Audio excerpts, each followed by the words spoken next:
lamentablemente la pequeña Aitana perdió la vida, no faltaron las voces que antes de pensar en la integridad de la niña, en la familia o en la investigación para saber qué pasó y por qué pasó, comenzaron con una serie de señalamientos que no solamente fueron falsos, sino también que rayan en lo vergonzoso. El expresidente Felipe Calderón compartió un tuit que originalmente difundía una fotografía de la menor, esto atentando contra su dignidad. Él escribió vía su cuenta personal de Twitter: una niña de 6 años murió prensada en un elevador de un hospital del IMSS en Quintana Roo. No hay dinero para el mantenimiento de hospitales públicos ni para comprar medicamentos. Esto que dijo el expresidente Felipe Calderón es lamentable y es falso. Primero que nada, al ser un expresidente resulta, como digo, lamentable que no sepa que el presupuesto del IMSS es resultado de cuotas obrero-patronales, no del presupuesto de egresos de la Federación. En segundo lugar, se confirma que la oposición solo señala sin fundamento ante una tragedia, la ocupan políticamente para difundir mentiras. Pero van los datos. De 2019 a 2023 en el Instituto Mexicano del Seguro Social se tuvo un incremento de 32% en el capítulo de conservación a nivel nacional y específicamente en lo que corresponde al programa anual de operación dirigido a la conservación y mantenimiento preventivo y correctivo de elevadores. Para 2023 se asignaron 105.1 millones de pesos, es decir, 23% más de lo que fue en 2022. Es falso, como dice el expresidente Felipe Calderón y también usuarios de la oposición en redes sociales, que no haya presupuesto.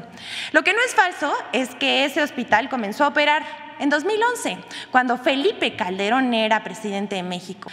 Las causas del lamentable suceso, informamos, se están investigando y ya hay denuncias al respecto. Y ahora sí, finalmente presentamos la colaboración con Infodemia sobre las noticias falsas de la nota roja que buscan construir una imagen de que el país está en llamas. Vamos a verlo. Las falsedades de los medios de nota roja. A diferencia de lo ocurrido hace 12 años, cuando 50 directivos de medios de comunicación firmaron el acuerdo para la cobertura informativa de la violencia, que establecía un decálogo que buscaba controlar la información y silenciar la violencia. Hoy, medios de comunicación y redes sociales emprenden campañas de desinformación y miedo. 1. Deliberada campaña de miedo en redes sociales. Un país de decapitados y encostalados como en Veracruz. Y mientras México está viviendo una ola atroz de violencia. A lo largo de la semana del 9 al 16 de julio, en redes sociales circularon noticias de falsos enfrentamientos y secuestros en Tamaulipas, así como falsos llamados de pánico por una nueva limpieza social o toques de queda en Toluca, Estado de México. 2. Falso pacto con criminales en Chilpancingo. Tú estás diciendo que son criminales, sí, y tú mismo estás diciendo que ya te sentaste con ellos y acordaste terminar de construir tal carreteras.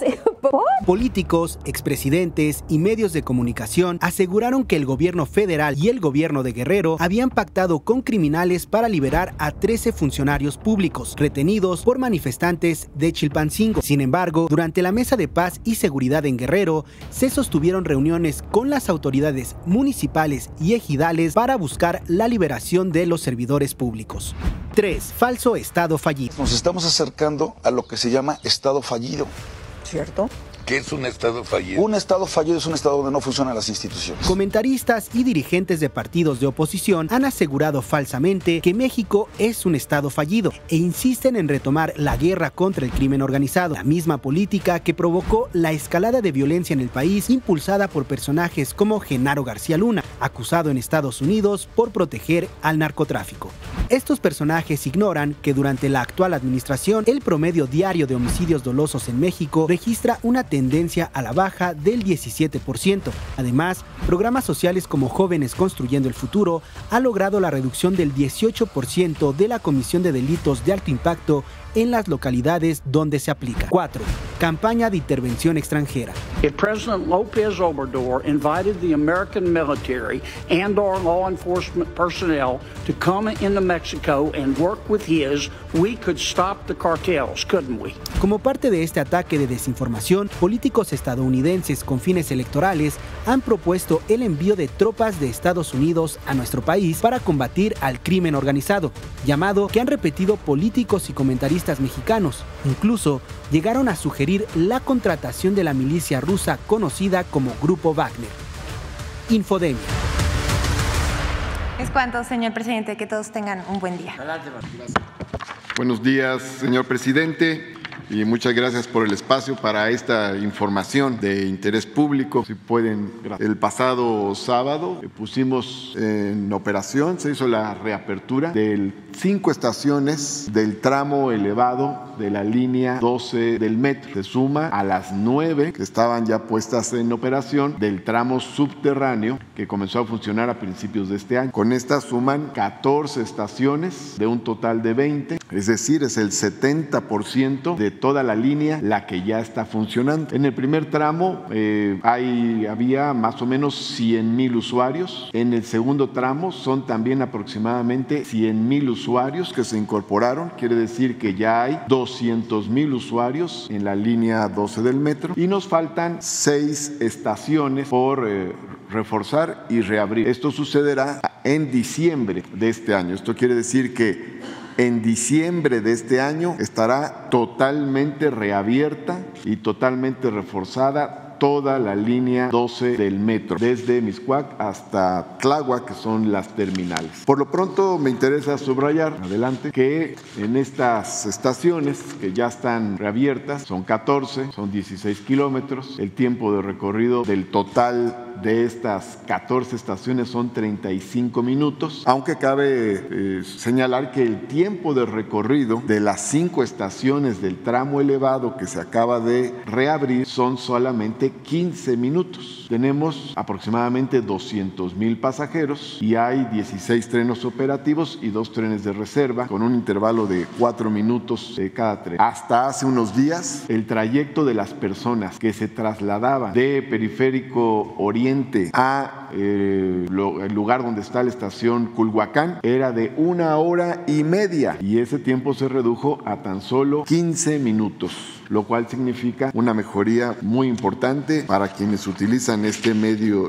para quienes se trasladan en esta zona de Tláhuac, entre Tláhuac rumbo a Iztapalapa. Ahora bien, la siguiente, por favor. Quiero también señalar que no solo es la reconstrucción del tramo, el reforzamiento de este tramo, sino que además a lo largo de toda la avenida Tláhuac se estableció un sendero seguro, se colocó iluminación adicional, se pintaron murales, se hizo una reforestación del Camellón, de tal forma que sea uno de los senderos seguros que se suman a los 900 kilómetros de 900 seguros que tiene también la Ciudad de México. Se hizo una reparación de baches, de banquetas y del Camellón. Las obras continúan en el tramo que sigue, es decir, no se detuvieron porque ya terminó este tramo de 5 estaciones, sino que en las otras 6 estaciones continúan las obras que se están realizando y, como decía, el reforzamiento total de la línea 12 del metro estará listo en diciembre de este año. En diciembre de este año se reabre totalmente la línea 12 del metro. Esto implica un beneficio amplio para la población que vive en los alrededores, fundamentalmente colonias de Tláhuac e Iztapalapa.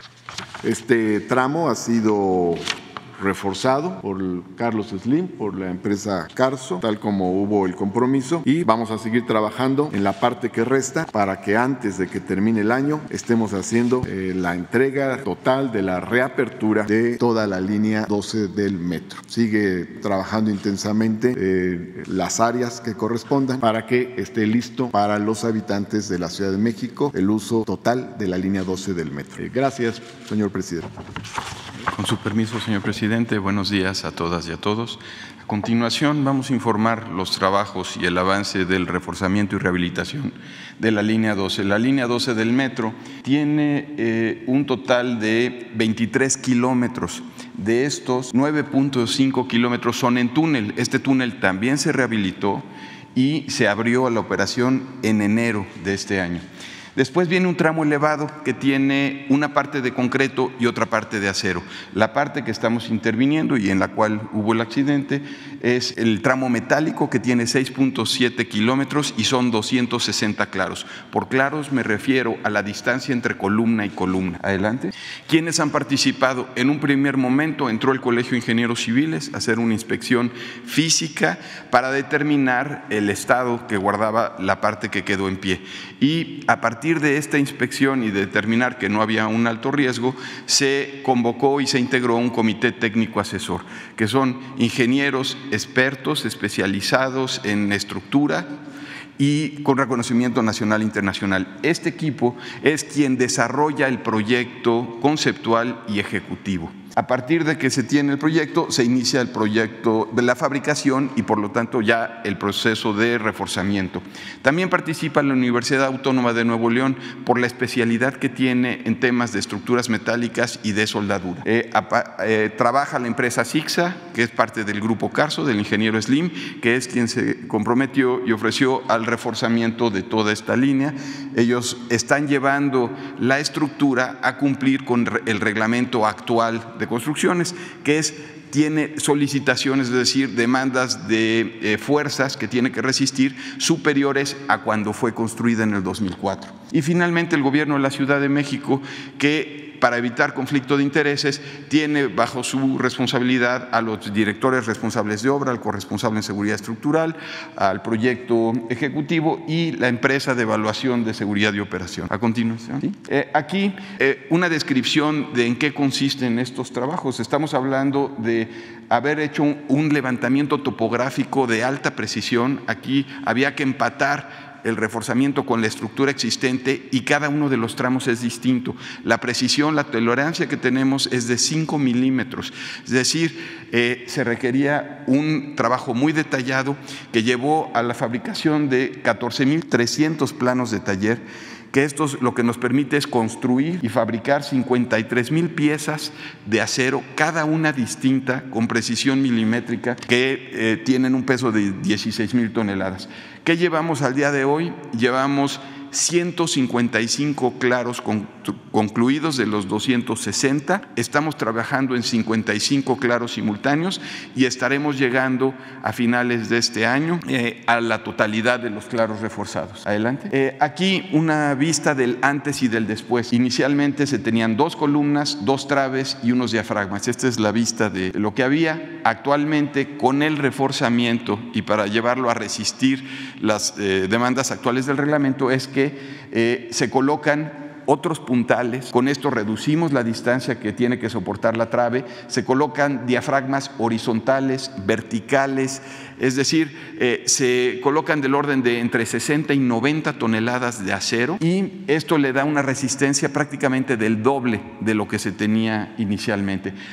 Cada uno de los claros se analiza, se revisó por parte del Comité Técnico Asesor y cada uno de los claros tiene una solución específica.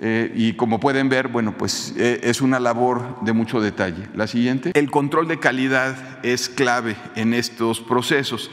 De ahí que cada uno de estos claros tiene del orden de 1,200 soldaduras y cada una de estas soldaduras se lleva a cabo por parte de soldadores especializados que fueron capacitados. No había suficientes soldadores con estos niveles de certificación para llevar a cabo estos trabajos. Se implementó una escuela y un centro de capacitación y aquí vemos un detalle de las soldaduras y la secuencia que se sigue. Son 3 procesos, 3 pasos que se tienen que seguir para liberar cada una de las soldaduras. La siguiente. Aquí, posterior a todo este proceso y una vez terminado el reforzamiento de los claros, se llevan a cabo pruebas. Para abrir este primer tramo hasta Periférico Oriente, se llevaron a cabo más de 100 pruebas de carga, estáticas, dinámicas, de vibración. Entre las pruebas de carga está el llenar los trenes con bidones de agua, 150 bidones que pesan del orden de más de 3,000 bidones que pesan del orden de 150 toneladas, que es el equivalente a todas las personas que llenan un tren, y estamos hablando de 800 toneladas que se cargaron en los claros durante 4 horas para medir la deformación, obteniendo resultados por arriba de lo que nosotros habíamos esperado, es decir, está en una estructura todavía mucho más resistente de lo que habíamos proyectado. Tenemos pruebas estáticas, dinámicas, se hicieron 2017 vueltas de trenes a operación, trenes en vacío, pero ya a velocidades de operación de 80 kilómetros por hora. Esto equivale a 13,000 kilómetros y a 530 toneladas de carga que se estuvieron monitoreando. Adicionalmente, esta es la primera línea que tiene instrumentación.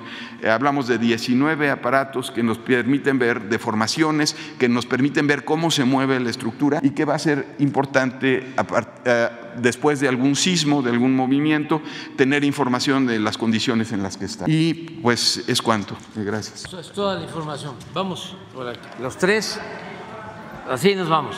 Acuérdense que las primeras filas, primera y segunda, son sorteo y tiene más suerte la primera, pero mañana vamos a la segunda, a ver quién sale en la segunda. Buenos días, señor presidente. Sandy González, periodista de Quintana Roo, Canal 5 TV y los periodistas del sur. Dos preguntas rápidamente. La primera, pues hace algunas semanas visité la comunidad de Punta Allen, mejor conocido como la comunidad de Rojo Gómez, ubicado en la reserva de la biosfera de Siancán. Ahí pues habitan más de 600 familias, muchos fundadores de estas tierras por más de 40 años. Ciudadanos me platicaron la situación en la que se encuentran. Una de ellas es la falta de titulación de sus predios, debido a que se encuentran en la biosfera de Siancán y ninguna autoridad ha podido darle documentos que acrediten la posesión, y piden si usted pudiera apoyarlos. También externaron la situación de energía eléctrica. Desde hace más de un año se bajó un recurso federal por parte del gobierno del estado de la administración pasada, esto por la asociación Amigos de Siancán AC. Esto por más de 20 millones de pesos para que pudieran colocar paneles solares que le pudiera proporcionar energía eléctrica durante las 24 horas a esta comunidad. Sin embargo, este proyecto no se aterrizó del todo debido a que de los 1,200 paneles prometidos solo se pudieron colocar 700, los cuales hoy no sirven, y cuando funcionaban solo proporcionaban 2 horas de energía eléctrica, por lo que hoy esta comunidad sigue viviendo de una planta generadora de energía que consume más de 30,000 litros de gasolina diésel cada mes, esto ocasionando una severa contaminación, y solo proporciona 10 horas de energía eléctrica. Y bueno, este corte de energía causa daños en los aparatos electrónicos y alimentos de todas estas personas, así como el sufrimiento del calor que ahorita pues se vive normalmente en el estado de Quintana Roo. Entonces, pues es importante mencionar que el presidente municipal, Diego Castañón, ha apoyado bastante en este momento a esta comunidad.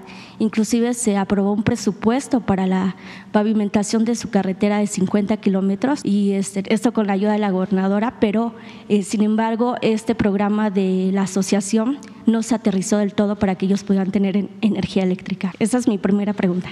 Sí, voy a estar por allá el fin de semana. Voy a estar el sábado en Tulum, porque pertenece al municipio de Tulum.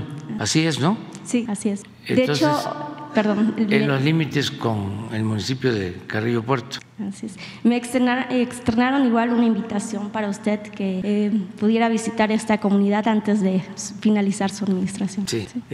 Voy a tratar con la gobernadora y con el presidente municipal para ver qué podemos hacer. Ahí el asunto de fondo es que es una reserva, y entonces ellos seguramente vivían ahí o fueron a poblar o no tenían donde vivir y ya están ahí, tienen la posesión. Entonces hay que buscar la forma, ¿no?, de resolverlo, cuidando que no se continúe invadiendo la reserva, porque eso es muy importante, que no se invadan esas reservas de áreas naturales. Pero si ellos ya tienen mucho tiempo viviendo ahí, vamos a buscar una forma de ayudarlos. Gracias.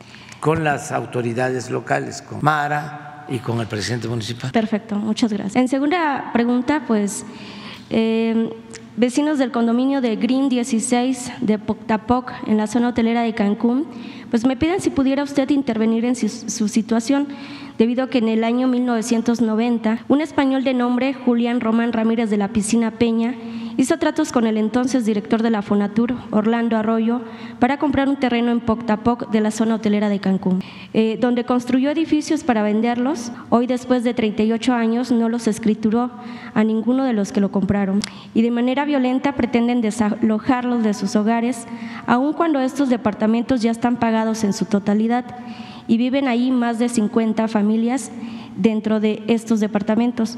Esto con el fin de destruir estos edificios y construir unos más grandes y venderlos a otras personas. Cabe mencionar que este español, Julián Román Ramírez de la Piscina Peña, es un estafador que constantemente realiza fraudes a los mexicanos que quieren adquirir una propiedad en México, como lo hizo en el año de 1980, donde estuvo inclusive detenido por 3 años y encarcelado por el proyecto de Las Palmas en la zona hotelera y las dunas. Asimismo, maneja empresas como Constral SADCB, Construcciones Alondra SADCB y Green 16 SADCB, y tiene pagada a varias autoridades. Esto para continuar haciendo este tipo de estafas a diferentes personas, mexicanos sobre todo. Por ejemplo, como el juez del segundo juzgado de la primera instancia, Juan Carlos Quintal Canul, entre otras que utilizan para amedrentar, intimidar y amenazar a los habitantes que desalojen estas propiedades y pues se queden prácticamente sin ningún patrimonio. Bueno, lo vemos también allá. Por lo general no se está llevando a cabo ningún desalojo en el país. Cuando llegamos al gobierno había la demanda de que practicaban desalojos por corrupción de quienes habían comprado las carteras vencidas en el Infonavit y se ponían de acuerdo con jueces y se llevaban a cabo desalojos, grandes fraudes. Y lo primero que hicimos fue detener los desalojos, que no se desalojara a nadie. Y eso prevalece, cuidamos mucho eso.